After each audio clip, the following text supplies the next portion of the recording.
బులెటిన్లో మరో breaking news చూస్తున్న మంత్రి శ్రీనివాస్ గౌడ్ ఎన్నిక చెల్లదంటూ దాఖలైన పిటిషన్పై విచారణ జరుపుతున్న హైకోర్టు కీలక ఆదేశాలు జారీ చేసింది. కేసుకు సంబంధించిన వివరాలను మీడియాతో పంచుకోవద్దని మంత్రికి సూచించింది.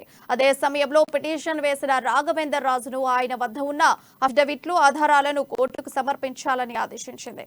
2018లో ఎన్నికలు జరిగినప్పుడు మంత్రి శ్రీనివాస్ గౌడ్ తప్పుడు వివరాలతో ఎలక్షన్ కమిషన్ కు అఫిడవిట్ సమర్పించారని పేర్కొంటూ మహబూబ్ నగర్ నివాసి రాఘవేందర్ రాజు హైకోర్టులో పిటిషన్ వేసిన విషయం తెలిసిందే.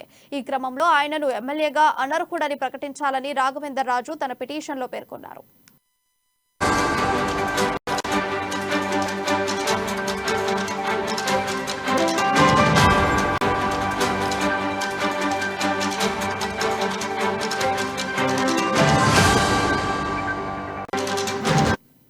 బ్రేకింగ్ న్యూస్ చూస్తున్న మంత్రి శ్రీనివాస్ గౌడ్ ఎన్నిక చెల్లదంటూ దాఖలైన పిటిషన్పై విచారణ జరుపుతోన్న హైకోర్టు కీలక ఆదేశాలు జారీ చేసింది.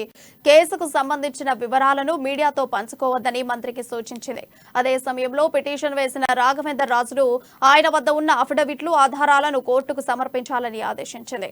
2018లో ఎన్నికలు జరిగినప్పుడు మంత్రి శ్రీనివాస్ గౌడ్ తప్పుడు వివరాలతో ఎలక్షన్ కమిషన్ కు అఫిడవిట్ సమర్పించారని పేర్కొంటూ మహబూబ్ నగర్ నివాసి రాఘవేందర్ రాజు హైకోర్టులో పిటిషన్ వేసిన విషయం తెలిసిందే. ఈ క్రమంలో ఆయనకు ఎమ్మెల్యేగా అనర్హుడని ప్రకటించాలని రాఘవేందర్ రాజు తన పిటిషన్లో పేర్కొన్నారు.